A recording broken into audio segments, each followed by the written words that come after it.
बहुत समय पहले हिमालय के जंगल में टुनटुनी चिड़िया अपनी दो बेटियों के साथ रहती थी। टुनटुनी का पति कालू कौआ नशेड़ी था। वो दिन रात टुनटुनी से झगड़ा किया करता था। घर चलाने के लिए टुनटुनी चिड़िया अपने आस पड़ोस के पक्षियों के घर काम करती थी। एक दिन टुनटुनी चिड़िया जब शाम को काम करके घर वापस लौटती है तो देखती है कालू कौआ घर के दरवाजे के बाहर बैठा हुआ है।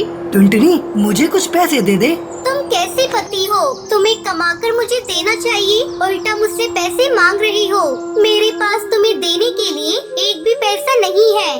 कम बखत, तू मुझसे जबान लड़ाती है। चल जल्दी से मुझे पैसे दे दे, नहीं तो मैं तेरा वो हाल करूँगा कि तू जिंदगी भर नहीं भूलेगी।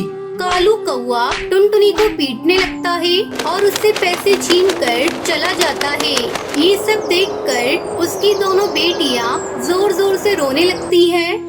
हे भगवान, तूने ये मेरी कैसी किस्मत दी है? मुझे ऐसा पति क्यों दिया? इससे अपने घर परिवार की जरा भी चिंता नहीं। आज मैं मालकिन से पैसे मांग कर लाई थी कि घर का राशन लेकर आऊंगी, लेकिन इस कमबख्त ने सारे पैसे छीन लिए। अब मैं अपनी बेटियों को क्या खिलाऊंगी? तभी टुनटुनी की बेटी टूनी चिड़िया उससे खाना मांगने लगती है। माँ, मुझे भूख लगी है, मुझे कुछ भी खाने को दो। चुप हो जा मेरी बच्ची, मैं कहाँ से तुझे खाना दूँ? तेरे पापा ने सारे पैसे मुझसे छीन लिए, अब तो मैं राशन भी नहीं ला सकती। तभी टुनटुनी की छोटी बेटी पिंकी ग्लास में पानी लेकर आती है। दीदी, ये लो पानी पी लो। मैंने भी पानी पी लिया। नहीं, तू ले जा यहाँ से, मुझे पानी नहीं पीना, मुझे तो खाना ही खाना है। बेटा, मैं अभी हरी काकी के यहाँ जाकर तुम दोनों के लिए भोजन लेकर आती हूँ। टुनटुनी चिड़िया हरी काकी के घर भोजन लाने के लिए जाती है। हरी काकी, मेरी दोनों बेटियाँ भूखी हैं और भूख से रो रही हैं। अगर तुम्हारे पास थोड़ा भोजन बचा है तो मुझे दे दो, मैं अपनी बेटियों को खिला दूंगी। टुनटुनी बहन, तुम अपने पति से क्यों नहीं काम करने को कहती? दिन भर तुम्हारा पति शराब के ठेके पर बैठा रहता है। मैं उससे कहकर थक गई, लेकिन वो मेरी बात सुनता ही नहीं। आज जब मैं अपनी मालकिन से पैसे मांग कर लाई तो सारे पैसे छीनकर शराब पीने चला गया। उसने आज मुझे बहुत मारा भी। ऐसा कब तक चलेगा टुनटुनी बहन? मैं तो कहती हूँ ऐसे पति को तुम छोड़ क्यों नहीं देती? भगवान ने तुम्हें दो हाथ दिए हैं, तुम अपना काम करती हो और तुम्हारा पति तुम पर अत्याचार करता है। तुम अपनी बेटियों को क्या भविष्य दे पाओगी? मेरी तुमको एक सलाह है, अगर तुम अपना एक अलग घर बनाकर अपनी बेटियों के साथ खुशी खुशी अपनी जिंदगी बिताओ और उन्हें भी अच्छा भविष्य दो। हरी काकी टुनटुनी चिड़िया को भोजन देती है। अच्छा काकी, अब मैं चलती हूँ, मेरी बेटियाँ मेरा इंतजार कर रही होंगी। टुनटुनी चिड़िया भोजन लेकर घर आती है। आओ बच्चों, आकर भोजन कर लो। मैं हरी काकी से भोजन मांग कर ले आई। कम बखत, तुम मोहल्ले में जाकर मेरी शिकायत करती है और जाकर पड़ोसियों से खाना मांग कर खाती है। अपनी इन बेटियों को अभी और इसी वक्त लेकर मेरे घर से निकल जाओ। मेरे घर में तुम जैसी भिखारियों के लिए कोई जगह नहीं है। कालू कौआ टुनटुनी चिड़िया और उसकी बेटियों को घर से बाहर निकाल देता है। बच्चों चलो, हम लोग अपना एक अलग घर बनाकर उसमें आराम से रहेंगे। फिर टुनटुनी चिड़िया नदी किनारे पहुंचती है जहां पर बहुत सारी मिट्टी थी। टुनटुनी चिड़िया अपनी बेटियों के साथ मिलकर मिट्टी को इकट्ठा करती है और उससे एक प्यारा सा घर बनाने लगती है और उस घर के ऊपर लकड़ी की चादर लगा देती है जिससे बारिश से भी उसका घर बना रहे। तभी थोड़ी देर बाद जोरों से बारिश शुरू हो जाती है।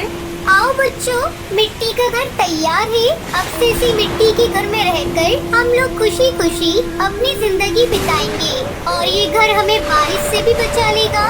फिर टुनटुनी चिड़िया अपनी बेटियों के साथ मिट्टी के घर में खुशी खुशी रहने लगती है। टुनटुनी चिड़िया अपनी माँ से बिलक बिलक कर रोए जा रही थी।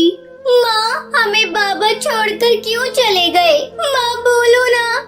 टुनटुनी, तेरे बाबा की बीमारी ने और हमारी गरीबी ने उनकी जान ले ली। मेरी बच्ची चुप हो जा। अगले दिन हरी काकी, मेरी छोटी सी बच्ची टुनटुनी बार बार अपने बाबा को याद करके रोई जा रही है। कैसे संभलेगी मेरी गुड़िया? थोड़ा वक्त लगेगा टुनटुनी को संभलने में। बाकी फैक्ट्री से मैनेजर का फोन आया था, मैंने बता दिया है, तो 1-2 दिन में फैक्ट्री जाएगी। टुनटुनी थोड़ा सा संभल जाए तो मैं चली जाऊंगी। टुनटुनी चिड़िया अपनी बाबा की मौत के बाद बहुत सदमे में आ गई थी, पर अभी शायद उस छोटी सी चिड़िया पर दुखों का एक और पहाड़ टूटना बाकी था। टुनटुनी बिटिया, जल्दी मेरे साथ चल, हमें हॉस्पिटल जाना है। हरी काकी, हॉस्पिटल क्यों? क्या हुआ है? टुनटुनी, तेरी माँ का एक्सीडेंट हो गया है। वो केमिकल फैक्ट्री में काम करते हुए अचानक केमिकल लीक हो गया। अब तेरी माँ उसकी चपेट में आ गई है। डॉक्टर उन्हें देख रहे हैं। डॉक्टर, मेरी माँ कैसी है? टुनटुनी बिटिया, तुम्हारी माँ की आंखों की रोशनी हमेशा के लिए चली गई है। केमिकल उनकी आंखों में चला गया, जिसकी वजह से उनकी आंखें खराब हो गई। माँ, ये सब क्या हो गया? माँ, पहले बाबा मुझे छोड़कर चले गए, अब आपके साथ ये हादसा हो गया। टुनटुनी चिड़िया फूट फूट कर रोने लगती है। कुछ समय बाद टूनी चिड़िया हॉस्पिटल से घर आ जाती है, पर वो बहुत ही उदास रहने लगी थी। ये लो माँ, मैं आपके लिए अपने हाथों से चाय बना कर लाई हूँ, और ये बिस्किट भी खा लो, फिर आपको दवा भी तो खानी है। अरे, आप फिर रोने लगी। डॉक्टर ने आपको कहा है ना, अभी आपकी आंखों के जख्म कच्चे हैं। मेरी बेटी, इतनी छोटी सी उम्र में तुझ पर कितनी जिम्मेदारी आ गई हैं। माँ, आप ही तो कहती हो जीवन का नाम ही संघर्ष है। वैसे अब दवाई लो, मैं थोड़ी देर में आती हूँ। हरी काकी के पास जाकर एक बार पूछती हूँ। वो बोल रही थी कि काम के लिए किसी से बात करेंगी। आओ टुनटुनी चिड़िया, मैं तुम्हारी ही राह देख रही थी। ओ बबली कबूतरी चूड़ी वाली से मेरी बात हुई है। मैं तुम्हें रोज उससे चूड़ी दिलवा दिया करूँगी, तुम उन्हें बेचकर कुछ पैसे कमा पाओगी। हरी काकी, आपने मेरे लिए इतना सोचा, यही मेरे लिए काफी है। आप मुझे चूड़ी दिलवा दो, काकी मेरी बहुत मदद हो जाएगी।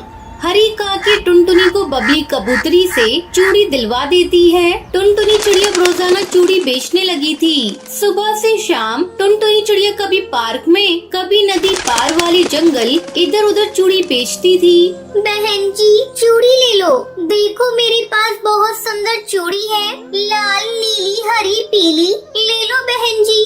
अरे नहीं लेनी है हमें चूड़ी, चल आगे जाके बेच। दिलवा दो ना चूड़ी माँ, मुझे भी चूड़ी लेनी है। इधर आ ए चिड़िया, ये कितने की चूड़ी है? ये लाल वाली 5 रुपए की है। 2 रुपए से ज्यादा की नहीं दूंगी, वो भी मेरी बेटी जिद कर रही है इसलिए ले रही हूँ। क्या करूँ, आज तो सिर्फ 15 रुपए की कमाई हुई है, कुछ समझ में नहीं आ रहा। टुनटुनी बिटिया, आ गई तो बड़ी देर लगा दी आने में। ये आपके लिए रोटी खरीद कर लाई थी, रुको मैं अपने हाथ से खिलाती हूँ। मेरी फूल सी बच्ची सारा दिन मेहनत करती है और मैं अपाहिज तेरी कोई मदद भी नहीं कर पा रही।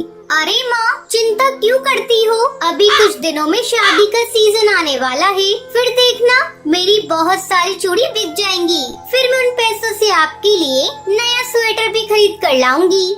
अगली सुबह टुनटुनी चिड़िया चूड़ी बेचने की उम्मीद पर निकलती है कि उसकी कमाई हो जाएगी तो माँ के लिए कुछ खाने को खरीद लेगी। ऐसे ही एक दिन टुनटुनी चिड़िया एक पेड़ के नीचे चूड़ी बेच रही थी। तभी कड़कनाथ और उसकी बेटी चंपा कौवी वहाँ से गुजरते हैं। बहन जी, चूड़ी ले लो, देखो मेरे पास कितनी सुंदर चूड़ी है, लाल नीली पीली चूड़ी ले लो। इस गरीब बदबूदार चिड़िया को रास्ते से हटाओ, इस चिड़िया से मुझे कोई चूड़ी नहीं लेनी। मेरे पास से तो बदबू नहीं आ रही, मैं बदबूदार चिड़िया नहीं हूँ, पर उस कौवी ने मुझे बदबूदार क्यों कहा? चंपा बेटा, किसी से ऐसे बात नहीं करते, चलो माफी मांगो। मैं नहीं मांग रही इससे माफी। इतना कहकर गुस्से में चंपा कौवी वहाँ से चली जाती है। टुनटुनी चिड़िया सी सोच में चूड़ी बेच रही थी, पर उस दिन उसकी एक भी चूड़ी नहीं बिकी थी। एक दिन टुनटुनी चिड़िया एक पेड़ की डाल पर थक कर बैठ जाती है। टुनटुनी की आंख लग जाती है। थोड़ी देर बाद चंपा कौवी उसके पास आती है, लेकिन टुनटुनी सोई हुई थी और उसकी चूड़ियाँ उसके पास ही रखी थी। तभी चंपा कौवी सोचती है, इसने मुझे मेरे पापा से डांट पड़वाई थी, आज मैं इसकी चूड़ियों को ही तोड़ देती हूँ। चंपा कौवी थोड़ी दूर जाकर टुनटुनी चिड़िया की चूड़ियों को फेंक देती है और उसकी चूड़ियाँ टूट जाती हैं। ये सब कड़कनाथ सेठ देख लेता है और चंपा कौवी को खूब मारता है। फिर कड़कनाथ सेठ चंपा कौवी को लेकर टुनटुनी चिड़िया के घर आता है, पर वहाँ पहुंचकर कड़कनाथ टुनटुनी की माँ टूनी को देखकर हैरान रह जाता है। टूनी, टुनटुनी तुम्हारी बेटी है? तुम्हारे साथ इतना कुछ हो गया और मुझे पता भी नहीं चला। ये तो भाई की आवाज लग रही है। भाई, उस दिन फैक्ट्री से मेरी आंखों की रोशनी चली गई। उसके बाद मैंने कई बार आपसे बात करने की कोशिश की, पर मेरी आपसे बात नहीं हो पाई। टूनी, तुम्हारे साथ इतना बुरा हुआ ये मैं नहीं जानता था। चंपा, तुम भी टुनटुनी से माफी मांगो। देखो, ये छोटी सी बच्ची अपने परिवार को चलाने के लिए रोजाना चूड़ी खरीद कर बेचती है और तुमने इसका कितना नुकसान कर दिया। टुनटुनी, मुझे माफ कर दो, मेरे से गलती हो गई। पापा, मैं वादा करती हूँ अब मैं कभी भी किसी की मजबूरी का मजाक नहीं उड़ाऊंगी। टुनटुनी, ये मेरे मुंह बोले भाई हैं। बचपन में हम दोनों साथ खेला करते थे और जब से मेरी शादी हुई तब से हम नहीं मिल पाए। टूनी, अब से तुम्हें चिंता करने की कोई जरूरत नहीं है। अब से टुनटुनी और तुम्हारी सारी जिम्मेदारी मेरी है। अब टुनटुनी अच्छे स्कूल में पढ़ने लगती है और धीरे धीरे टूनी चिड़िया की आंखों की रोशनी भी आ जाती है। फिर सभी खुशी खुशी एक साथ रहने लगते हैं। हिमाचल के एक छोटे से जंगल में कालू कौवा अपनी माँ सुंदरी कौवी के साथ रहता था। कुछ दिनों पहले उसकी शादी शहर की एक चिड़िया टुनटुनी से होती है। शादी से पहले टुनटुनी चिड़िया ने अपने पति और ससुराल को लेकर कई सपने देखे थे, पर ससुराल आते ही टुनटुनी चिड़िया के सारे सपने बिखर गए। शादी के अगले ही दिन टुनटुनी चिड़िया की सास उसके पास आती है। बहू, आज तुम्हारी पहली रसोई है। जा जाकर किचन में कुछ मीठा बना ले। तब तक मैं और कालू तैयार होकर आते हैं। टुनटुनी चिड़िया किचन में जाती है। अरे ये क्या? यहाँ तो मिट्टी का चूल्हा है, गैस स्टोव तो है ही नहीं। मुझे तो मिट्टी के चूल्हे पर भोजन बनाना आता ही नहीं। ओ माँ जी, जल्दी यहाँ आइए।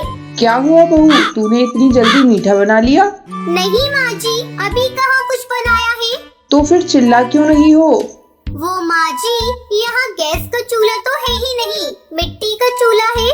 तो क्या हुआ बहू, हमारे घर इसी चूल्हे पर भोजन बनता है। तू इसे जला और जल्दी से कुछ मीठा बना ले। लेकिन माँ जी, मुझसे इस मिट्टी के चूल्हे पर कुछ भी नहीं बनने वाला। ऐसा करिए, आप एक गैस का चूल्हा खरीद कर मंगवा दीजिए, फिर मैं उस पर रसगुल्ले बना दूंगी। देखो बहू, ये गांव है, यहाँ सभी के घरों में मिट्टी के चूल्हे पर ही भोजन बनता है। अब मैं तेरे लिए नियम तो नहीं बदल सकती। किसी तरह टुनटुनी चिड़िया मिट्टी के चूल्हे पर रसगुल्ले बनाती है।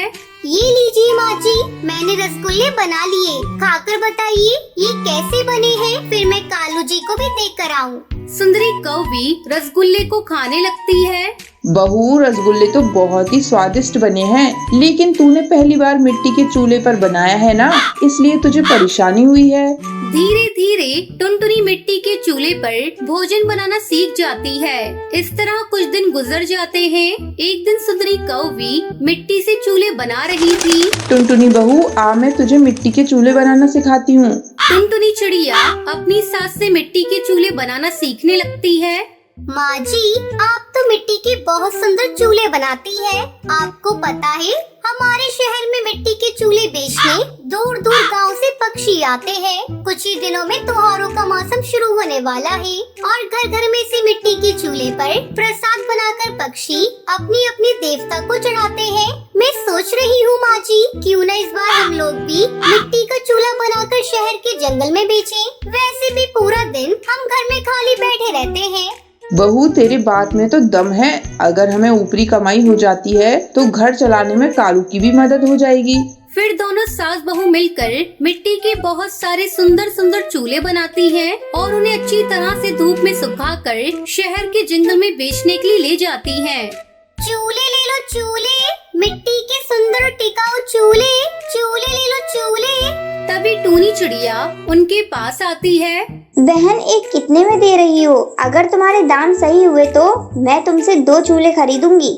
वैसे यहाँ सभी पक्षी 100 रुपए में चूल्हा बेच रहे हैं, लेकिन मैं आपको 100 रुपए में 2 चूल्हे दे दूंगी। ठीक है, मुझे 2 चूल्हे दे दो।